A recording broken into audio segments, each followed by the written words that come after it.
Good evening and welcome to FTW News. I'm Ed Winchester. Good evening.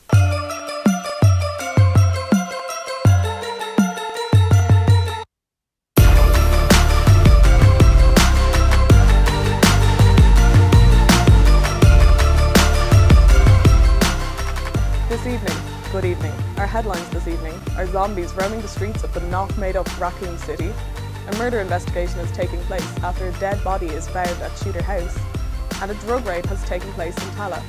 Large quantities of the drug known as cake have been seized and are reported to have had a street value of up to €7. Police officials say that cake is a made-up drug.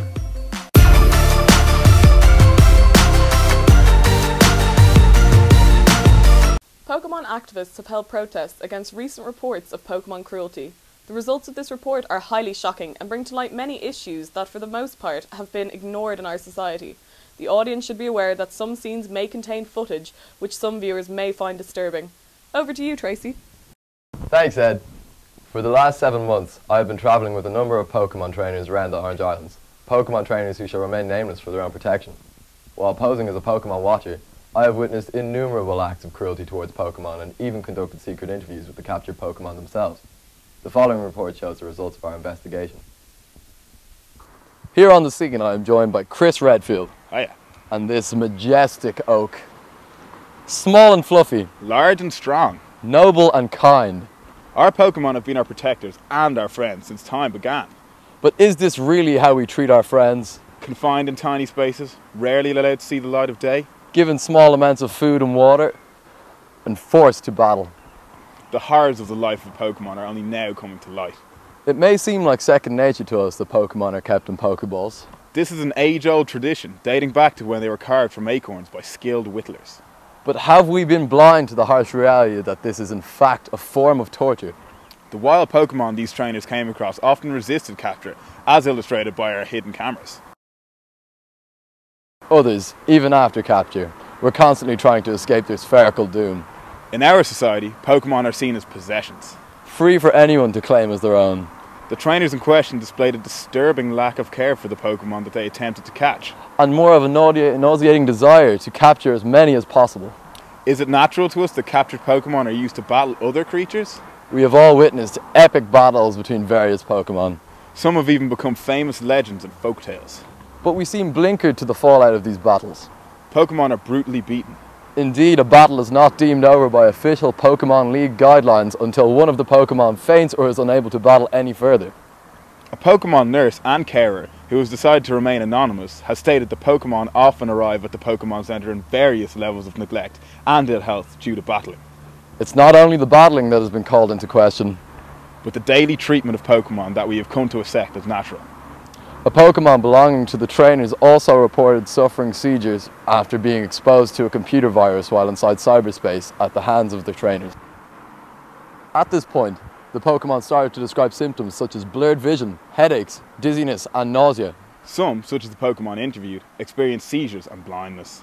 The Pokemon had to remain hospitalized at the Pokemon Center for 2 weeks after this particular traumatic experience. The training of Pokemon has also been brought to our attention.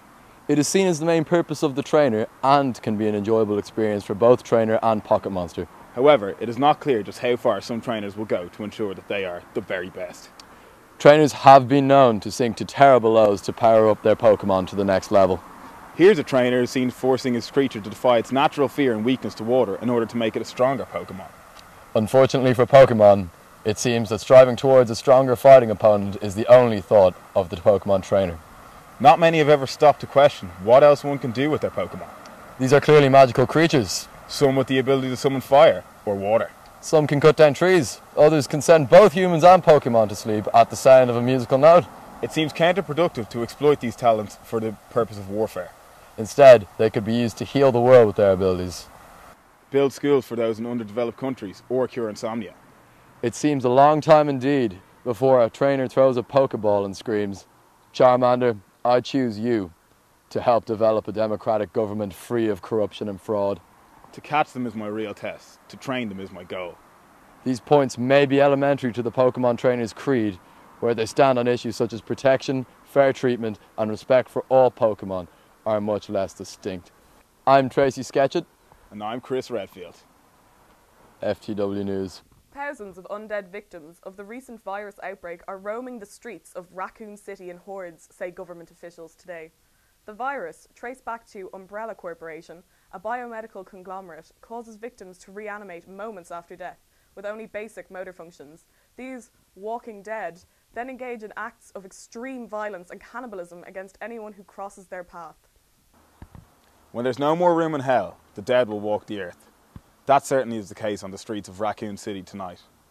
Hundreds of these so-called zombies have taken to the streets following the outbreak of the T-virus, a mutagenic biological agent that was developed by a clandestine research team, working under the authority and direction of the Umbrella Corporation. The T-virus was produced and tested on various animals and staff members in secret underground facilities just outside Raccoon City perimeters, miles beneath the Spencer Mansion located in the Arkley Mountains. Raccoon City Police Department's Special Tactics and Rescue Service, commonly known as STARS, were alerted to a number of bizarre murders at Spencer Mansion late last Thursday evening. The STARS Alpha Team member agent Jill Valentine was confirmed that after arriving on the scene, a number of bodies were recovered showing signs of cannibalism. Following this discovery, both Alpha and Bravo teams were attacked by ferocious dogs, thought to be suffering from the effects of the T-virus. STARS agents were then forced to take refuge in Spencer Mansion, only recently discovered to be the locus of the deadly contamination. This virus, capable of dramatically altering living organisms, seems to have leaked, causing a massive outbreak contaminating the entire Arkley facility and the surrounding area. As confirmed by STARS agents, the labs are flooded with heavily mutated test subjects, along with researchers that have mutated into zombie-like creatures. The virus is also spreading fast throughout the surrounding areas and city outskirts. Umbrella officials were unavailable for comments. Umbrella Corporation is a household name as a major international player in a number of markets, including pharmaceuticals, computers, cosmetics, and, as recently discovered, secret operations utilising genetic engineering and viral weaponry. As exposed by STARS members, Umbrella Corporation has established at least one secret research facility dedicated to developing various bioweapons. It was here in the Arkley Mountains that scientists developed the T-virus. The zombies have been described as soulless, reanimated corpses, limping and shuffling at low speeds in search of human flesh. They become endowed with a highly physical, biological craving and are presented in various stages of decay. Showing no regard for self-preservation and an immunity to most weapons, they can only be destroyed by being shot in the head or by otherwise deactivating the brain core. Citizens are urged not to approach the infected, but to remain indoors and wait until the danger is past. It seems that Shakespeare was only too right when he penned, "The evil that men do lives after them." Chris Redfield, FTW News. And now, from one morbid mansion to another. A body found in Tudor Mansion, Beaver Row, Dublin, has been identified as that of Reverend Jerry Green. Reverend Green was from Deansgrange Parish and was found in the kitchen. Police have identified the murder weapon as a dagger that was found on the scene. A motive is yet to be established. Reverend Green of Temple Oak was known to the majority of citizens in the area. He was a man of very little, enjoyed the simple things in life, and kept his social life to a specific group of individuals. These individuals boasted various professions. They met on a weekly basis, the venue altered each time, and enjoyed candlelit supper and an occasional glass of finest wine. A number of guests were gathered at the mansion last night for a dinner party hosted by the billionaire Mr. Black, who lived in an old Georgian building with a lavish garden. On this particular night, unusually, only 3 of the 5 expected guests arrived, much to Black's dismay. Miss Penny Peacock, Melvin Mustard, and our victim, Jerry Green, were the guests in question. They were greeted by an overpowering lavender aroma, as a well-dressed individual, thought to be the butler, welcomed them with a glass of whiskey. There was nothing out of the ordinary on Black's part. All guests were held for questioning by police, which later led to the arrest of both Miss Penny Peacock and Melvin Mustard. Police have 24 hours to charge victims before their release. On interviewing all 3, only one story seemed to hold up. Only one individual told the story without giving any indication that he was guilty. The host, Mr. Black, had been boasting on the piano while others roamed the property to get a taste of what Mr. Black was all about. His alibi had been franked by the stories of both Peacock and Mustard, who are still in questioning. Green was discovered with a series of incisions on his body. Reverend Green had been described by colleagues as a commanding presence. His voice was rich, clear and resonant. His natural gift he had cultivated to the utmost, and he stood as a great influence, not only among his co-religious, but in Ireland generally. He was made welcome in the highest circles, but nowhere was he happier than with the members of his own flock. We are all very shocked and saddened by this unexpected loss of our dear friend. May God have mercy on his soul. His flock have gathered outside his church to pray and offer condolences to his friends and family. Princess Peach, FTW News. And now, who ever heard of a canary water skiing? But first, breaking news, we go live to Nakatomi Plaza. Tracy Sketchum, who got there very quickly, has the story. What?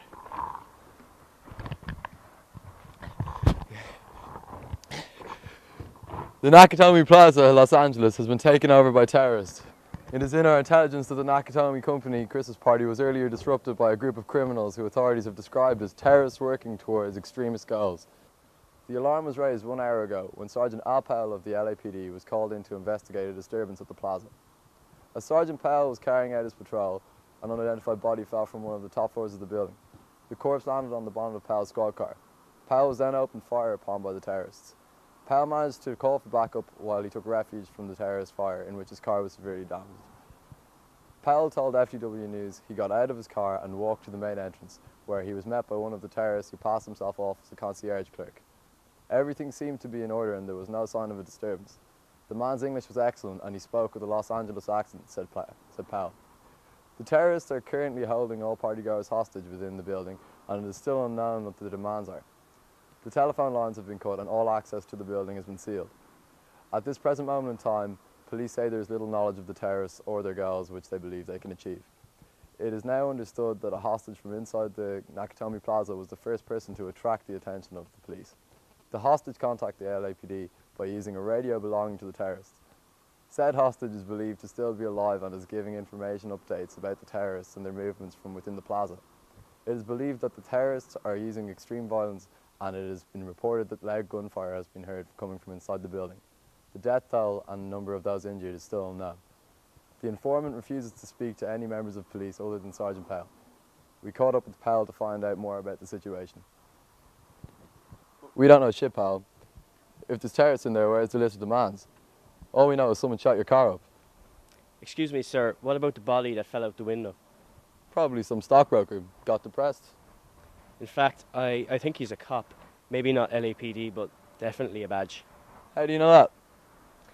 A hunch. Things he said, like being able to spot a fake ID. He could be a fucking bartender for all we know. Here on the scene, police have formed a perimeter. There is an air of confusion outside the building, a confusion that will not cease until police know why the terrorists have taken these people hostage, and more importantly, what they hope to gain through forcing these people through a harrowing ordeal. Tracy Sketchum, FTW News.